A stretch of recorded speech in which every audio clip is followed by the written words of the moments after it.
दोस्तों, आज भारत और बांग्लादेश के बीच 3 मैचों की टी20 सीरीज का पहला और सबसे इंपॉर्टेंट मुकाबला खेला गया और इस मैच में तो रोमांच की सारी हदें पार हो गईं। जहां पहले भारत के विध्वंसक बल्लेबाजों यशस्वी जायसवाल के साथ रियान पराग और रिंकू सिंह का तूफान देखने को मिला, तो आखिर कैसे चौके छक्कों की सुनामी लाते हुए इन्होंने बना डाला बांग्लादेश के खिलाफ टी20 का सबसे बड़ा स्कोर।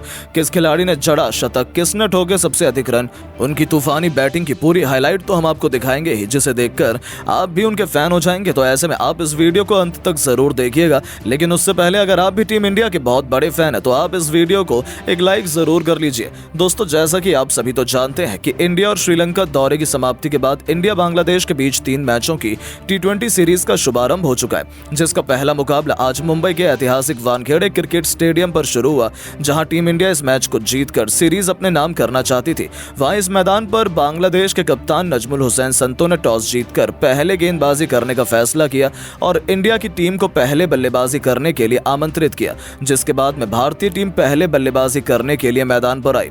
भारतीय टीम के लिए पारी की शुरुआत करने के लिए आज एक नई ओपनिंग जोड़ी मैदान पर उतरी। भारत के लिए आज अभिषेक शर्मा के साथ में यशस्वी जायसवाल मैदान पर उतरे। उन दोनों पर टीम इंडिया को एक बेहतरीन शुरुआत दिलाने की जिम्मेदारी थी, जहां इन दोनों ने शुरू के 2 ओवर तक संभलकर बल्लेबाजी की और सिंगल डबल से पारी को आगे बढ़ाया। हालांकि शुरू में बांग्लादेश के गेंदबाजों ने भी कसी हुई गेंदबाजी की, लेकिन 2 ओवर के बाद में इन दोनों ने ही अपने गियर बदल दिए। खासतौर पर अभिषेक शर्मा ने एक बार फिर से अपने इरादे साफ तौर पर जाहिर कर दिए थे, जहां अभिषेक शर्मा ने तो पहले तो तीसरे ओवर में 2 तूफानी छक्के और एक चौका लगाया। वहीं उसके बाद चौथे ओवर में जायसवाल और अभिषेक शर्मा दोनों ने एक एक छक्के लगाकर पूरी तरह से बांग्लादेश के गेंदबाजों के ऊपर काउंटर अटैक कर दिया।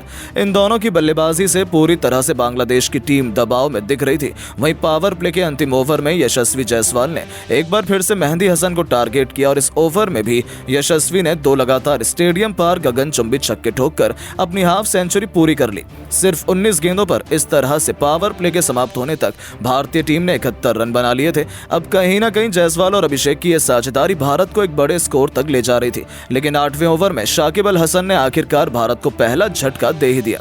जी हां, शाकिब ने अभिषेक शर्मा को आउट कर अपनी टीम को पहली सफलता दिलाई। जहां आपको बता दें कि अभिषेक ने भारत के लिए 15 गेंदों पर 23 रन की पारी खेली, जिसके बाद में बल्लेबाजी करने उतरे शुभमन गिल।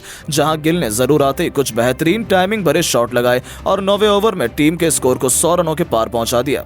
आज तो गिल भी काफी अच्छी लय में दिख रहे थे और कड़क शॉट खेल रहे थे। फैंस भी भारत की बल्लेबाजी का भरपूर फायदा उठा रहे थे। इस तरह से 10 ओवर की समाप्ति तक इंडिया ने 108 रन बनाए, लेकिन उसके बाद में कुछ ऐसा हुआ जो किसी भी भारतीय ने नहीं सोचा था।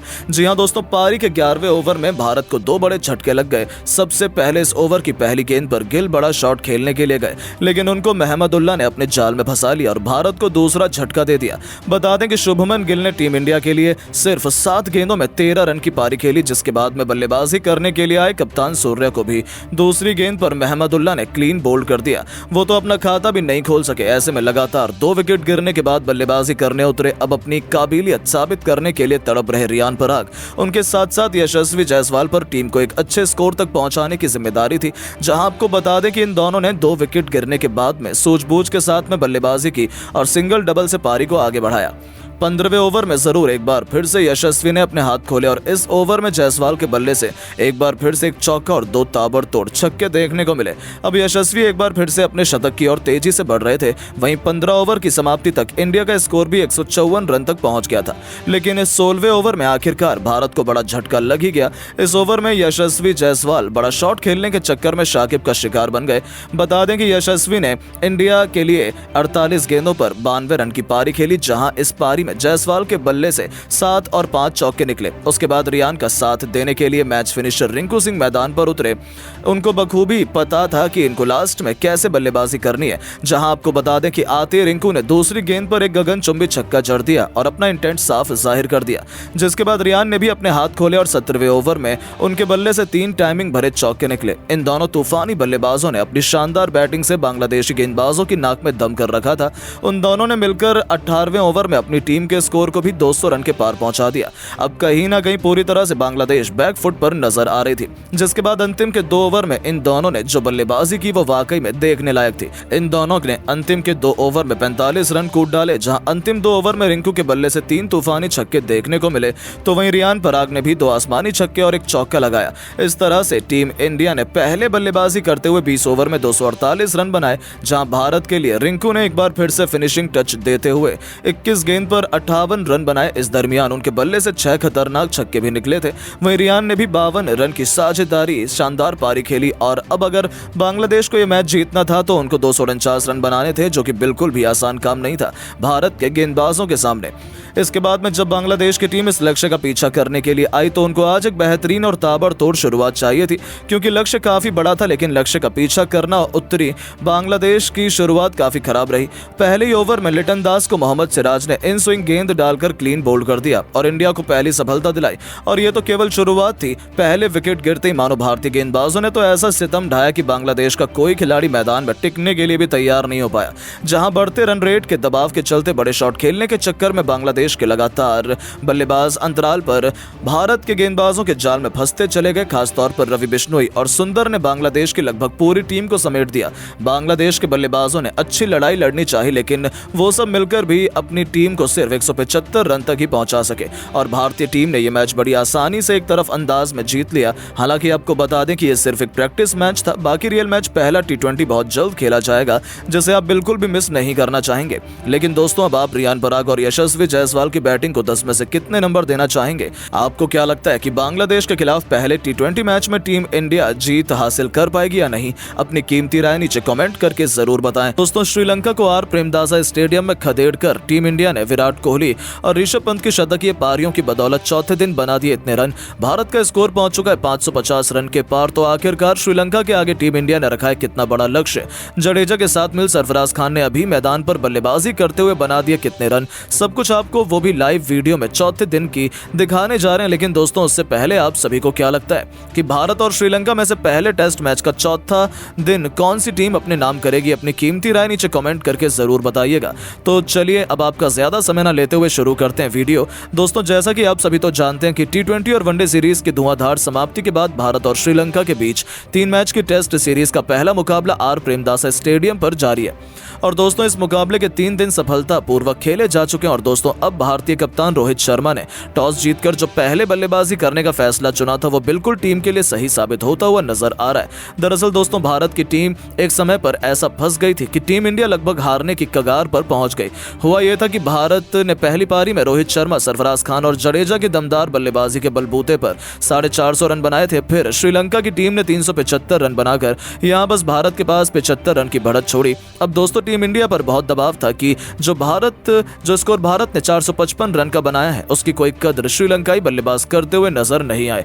अब दोस्तों, यहां तीसरे दिन जब भारतीय बल्लेबाज मैदान पर उतरे तो ये श्रीलंका के खिलाफ भारतीय खिलाड़ियों ने दमदार प्रदर्शन कर दिखाया। इस बीच भारत के खिलाड़ियों ने तीसरे दिन का मैच समाप्त होने तक श्रीलंका के खिलाफ 303 रन बना दिए थे और कुल मिलाकर भारत के पास बढ़त हो चुकी थी 380 रन की। अब दोस्तों, श्रीलंका के खिलाफ आज चौथे दिन का मुकाबला जब शुरू हुआ तो शुरुआती झटकों के बाद विराट कोहली और ऋषभ पंत ने आकर एक बार फिर से पारी को संभालने की शुरुआत की। जहां दोनों बल्लेबाजों से आज उम्मीद तो लग रही थी कि बड़ी साझेदारी देखने के लिए मिलेगी और आज इन दोनों बल्लेबाजों ने अपने फैंस को निराश नहीं किया। जी हां दोस्तों, विराट कोहली एक बार एक छोर से ताबड़तोड़ बल्लेबाजी करते नजर आए, तो वहीं दूसरी तरफ श्रीलंका के गेंदबाजों की जमकर परीक्षा ऋषभ पंत ने भी ली और दोनों बल्लेबाजों ने शतकीय साझेदारी के दम पर भारत के स्कोर को 450 रन के पार पहुंचा दिया।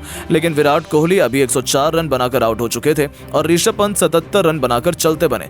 और दोस्तों, अब ये 2 विकेट गिर जाने के बाद सरफराज खान और रविंद्र जडेजा ने अभी पूरी तरह से पारी को संभाल रखा है। जहां सरफराज खान कोशिश कर रहे हैं कि अपने दम पर वो टीम इंडिया को आगे लेकर जाएं और अगर भारत ने श्रीलंका के आगे 550 रन का लक्ष्य रख दिया तो टीम इंडिया का जीतना बिल्कुल 99% तक फिक्स हो जाएगा। क्योंकि दोस्तों, भारत की टीम बखूबी जानती है कि इस मैदान पर 550 रन का स्कोर भी बड़ी आसानी से बनाया जा सकता है। इसीलिए 550 से ऊपर श्रीलंका को टारगेट देना पड़ेगा, तभी हमारे गेंदबाज कुछ कर पाएंगे इस मैदान पर। वरना तो दोस्तों, भारत को इस मुकाबले में 550 से अधिक रन बनाने के बाद भी हार का मुंह देखना पड़ सकता है। क्योंकि टीम इंडिया के गेंदबाज जसप्रीत बुमराह और मोहम्मद शमी अपनी तरफ से पूरी कोशिश कर रहे हैं। लेकिन दोस्तों, एक गेंदबाज कुछ स्पेल के बाद थक जाता है और यहाँ पर लगातार उनको गेंदबाजी करवाई नहीं जा सकती। क्योंकि अभी मोहम्मद शमी भी इंजरी से वापस आए हैं और यहाँ रोहित शर्मा बखूबी जानते हैं कि श्रीलंका की टीम को हराना यहाँ कितना जरूरी है। तो ऐसे में दोस्तों अब देखना बेहद ही दिलचस्प होगा कि श्रीलंका की टीम को इस मुकाबले में कांटे की टक्कर भारत के गेंदबाज अब दे पाएंगे या फिर नहीं। लेकिन हम सभी को तो यही लगता है कि भारत की टीम इस मुकाबले में जरूर जीत हासिल करेगी, क्योंकि तेज गेंदबाजों के अलावा रविंद्र जडेजा और रविचंद्रन अश्विन जैसे खूंखार मैच विनर गेंदबाज के विकल्प रोहित शर्मा के पास मौजूद है, जो टेस्ट क्रिकेट में कितने खूंखार हैं ये तो किसी को भी बताने की कोई जरूरत नहीं है। यानी कि टीम इंडिया तो इतना बड़ा स्कोर डिफेंड करते हुए 2 बार भी श्रीलंका को ऑल आउट कर सकती है, ऐसा सबका मानना है। अब आप सभी की क्या राय है? क्या भारत की टीम इस मैच को जीतेगी या फिर नहीं? अपनी कीमती राय नीचे कमेंट करके जरूर बताएं।